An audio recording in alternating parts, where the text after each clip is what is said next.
4 years after the global financial crisis, the indebted West has only just begun to deleverage.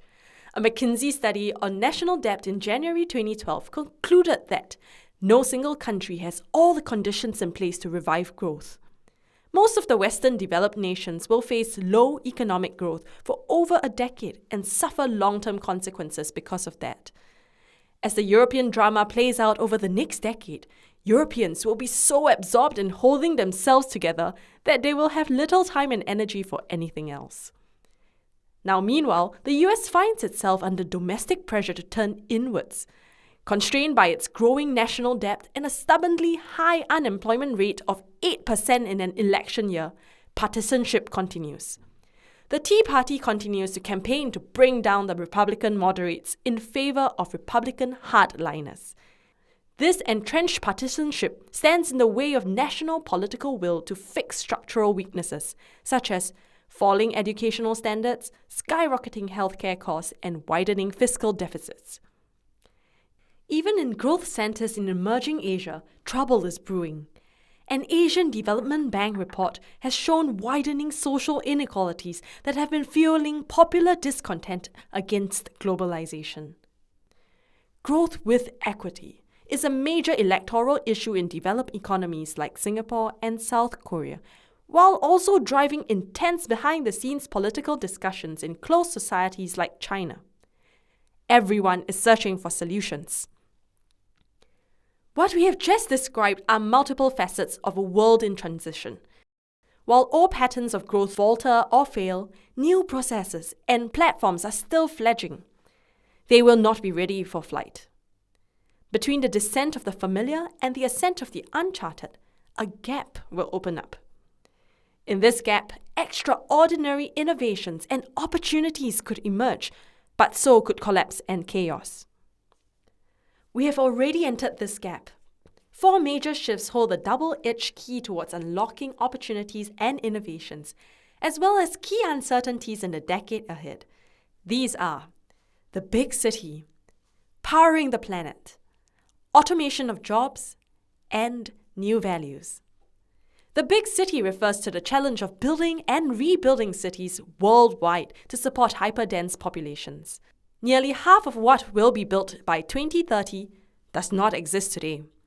Most of this urban growth will be from Tier 2 and 3 cities in India, China, and Latin America. Many municipal governments and budgets will not be able to meet the demands of this new growth. These governments need help, and the private sector has been quick to offer it. We see cities built entirely by private enterprises on behalf of governments. These range from South Korea's Songdo City, built by a New Jersey real estate developer, to Kenya's Tatu City, built by Russian developers. These new enterprise cities provide a range of social infrastructure like hospitals, schools, roads, power, and water. Just like a conventional city, if not better. Even existing cities can do with some upgrading. IBM and Cisco are competing to perfect their proprietary smart city operating systems to take over the daily running of cities such as Rio de Janeiro in Brazil. The shift in city management from the hands of the public sector to the private sector continues. Current and future internet moguls like Google and Facebook sit on mountains of data and have more real-time information about citizens at their fingertips than most governments do. Data companies may one day complement or rival governments in influencing and targeting citizens' behavior. But there is more. The coming challenge of the decade will be between open platforms versus proprietary solutions. Citizenry participation in city development has traditionally been low, and real estate developers and urban technology providers thrived in a low-scrutiny environment. This is changing as open data initiatives create a new level of transparency. We can expect newly empowered citizens to face off municipal governments, real estate developers, and other legacy interests to take control of their own cities. This coming face-off will be characterized by natural citizens increasing their scrutiny of global citizens. The Occupy Wall Street movement popularized the latter as the 1% global elite. To be exact, it is not 1%, but 2.66%. 2.66% of the world's population today owns 1/3 of the world's wealth. The public sees little convergence between the interests of this highly mobile global elite group and themselves. Cities positioning themselves as global hubs for global elites like London and Hong Kong will feel the heat most from their natural citizens.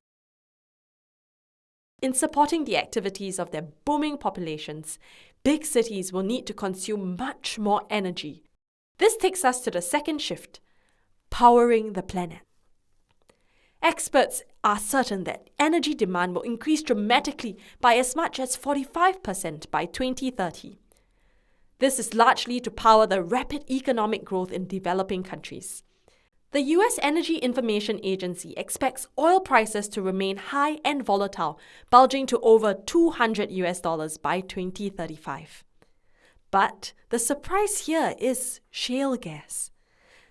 Thanks to advances in hydraulic fracturing or fracking, the US has regained its position as the world's largest natural gas provider. It has the potential to be a net gas exporter, a Saudi Arabia of gas. There are several possible consequences. With more energy sufficiency, the US can step down security engagement in the Middle East. China and the rest of East Asia will likely switch away from the Middle East and turn to the US for gas exports, rebalancing decades of trade imbalance. With lower energy prices, the US may see a resurgence of manufacturing back on its shores. With this geographical energy switch, the decades-old energy trade through the Indian Ocean and Straits of Malacca will dwindle to be replaced by a new energy trade route across the Pacific. The irony is that the emergence of cheaper natural gas may weaken the push for alternative energy, spelling the death knell for wind and solar energy. Big cities must continue to meet the demand of providing jobs for their teeming masses, and here we explore the third shift, automation of jobs. The conventional story of emerging economies is that they weathered the Atlantic financial crisis well and will be at the forefront of future growth. Goldman Sachs estimates that the global middle class will double from the current 1 billion people to over 2 billion, with most of them coming from Asia. But these new middle classes are fragile and anxious. An Oxford economic study has shown that developing countries will add another 1 billion workers to the global labour pool of 6.9 billion in the next 2 decades. There will be much less job security with such intense competition. And there is more. Competition from outsourcing is increasingly exacerbated with automation of jobs, also known as bot sourcing. The fastest wave of labour replacement happens at the mass production level, with robots taking a rising percentage of manufacturing jobs. Surprisingly, robotics is taking off in labour-intensive East Asia as companies choose to use more robots to compete rather than low-cost labour. Foxconn, the largest private employer in China, has announced that it wants to replace up to 80% of its 1 million workforce with robots in the next 3 years. In South Korea, prisons are testing the use of robot guards to monitor inmates. In a sign of the economic opportunities in robotics, companies are starting to outsource what they call steel-collar workers. Michigan-based Steel Collar Associates today supplies Motoman industrial robots to the industry as contracted hourly employees. A surprising amount of this bot sourcing is also happening at higher skilled levels. Google's self-driving cars have been shown to be safer than human drivers. This may lead to widespread replacement of taxi and truck drivers. Algorithms are now assisting and may one day replace lower to middle level skilled lawyers, accountants, and surgeons. For example, in 1978, CBS paid $2.2 million to examine 6 million documents manually with flesh and blood human lawyers. By contrast, in 2011, Blackstone Discovery paid $100,000 to analyze 1.5 million documents electronically using algorithms. No humans were employed. Algorithms will become smarter and more sophisticated. They will move up the employment value chain and be applied to more industries. However, quantifying the employment impact of algorithms is difficult. Some have estimated that with the help of algorithms, one lawyer would suffice where once 500 were required. With automated work systems offering 24-hour labor with no time off for illness or vacation, companies will naturally gravitate towards bot sourcing. Among the jobs not readily bot sourced are service professions in healthcare, beauty, childcare, jobs that are traditionally performed by women. Technology futurist Jaime Casio notes that these jobs require empathy and emotional intelligence, personal service and high-touch interaction. We may be moving towards a future where these pink-collar jobs, empathy-driven, largely performed by women, are the most significant set of careers without any real machine substitute and without the downward pressure on wages that mechanization produces. We are faced with the prospect of large numbers of jobless young and educated, putting pressure on existing government safety nets. Some societies will question the expectation that a growing economy will grow jobs and face the emerging reality of a jobless growth. This brings us to the next shift: new values. The ongoing economic pain in the West has already triggered opinion leaders like Paul Krugman to mock policymakers for using the long run as an excuse to justify inaction in addressing unemployment and weak growth. In his New York Times article titled "Easy Useless Economics," Krugman quotes from Keynes. But this long run is a misleading guide to current affairs. In the long run, we are all dead. Economists set themselves too easy, too useless a task if in tempestuous seasons they can only tell us that when the storm is long past, the sea is flat again. On another tack, Harvard philosopher Michael Sandel in his book, What Money Can't Buy: The Moral Limits of Markets, observes that in the last 3 decades, we have drifted from having a market economy to becoming a market society. A market economy is a tool, a valuable and effective tool, for organizing productive activity. But a market society is a place where everything is up for sale.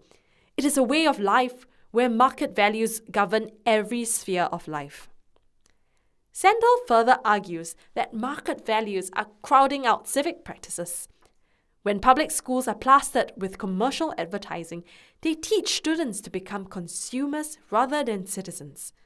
When we have separate shorter lines for airport security for those who can afford them, the result is that the affluent and those of modest means live increasingly separate lives, and the class-mixing institutions and public spaces that forge a sense of common experience and shared citizenship get eroded.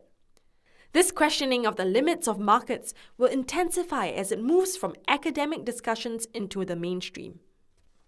Already, some analysts are asking how societies like Japan and Switzerland sustain reasonable high living standards with zero to low growth. New platforms being explored are alternative currencies such as the Brixton pound to complement the British pound in the UK. It favours local consumption and helps the jobless exchange for services without relying on a national currency. New currencies such as the Bitcoin, a digital currency created by peer-to-peer computing with no central bank, have sprung up to facilitate trade. Others have started exploring new ways to measure value other than extrinsic motivation captured by money. Platforms like Neighbour Goods and the P2P Foundation try to measure intrinsic motivations, friendship, community, and well-being, other than the value of economic benefits. None of these systems have become a standard method of buying and selling to replace the existing monetary system. Yet as the Atlantic crisis that began in 2008 deepens and evolves, such new models are finding larger and larger audiences, allowing more people to do business outside the normal economy. This shifts of value, not shifts in value, may intensify and begin to disrupt the monetary-based economy. As societies face the opportunities, innovations, and key uncertainties in the decade ahead, they need to prepare for a leap from today's incumbent paths to tomorrow's emergent paths. There are high expectations of governments to guide their societies to make this leap. But the gap between what governments can do and what their natural citizens expect has widened. Powers that once resided in nation-states have been lost to global economic integration. It is harder to do the right thing, as one European Prime Minister has remarked, and then go on to win an election. Philip Stevens from Financial Times noted in his article, A Transatlantic Tale of Paralysis, that the present group of Atlantic political leaders seem to prefer to be imprisoned by their circumstances. Surely politics, and by extension, policy making, must be about overcoming and shaping circumstances. Solutions may not be apparent immediately, but in the turbulence between the clash of incumbent past and emergent past, what may seem impossible may become possible. Societies that are nimble enough to experiment, make sense of, and write the opportunities in the turbulence will do better. Singapore is located in the heart of Asia and is in the right place to harness the shifts.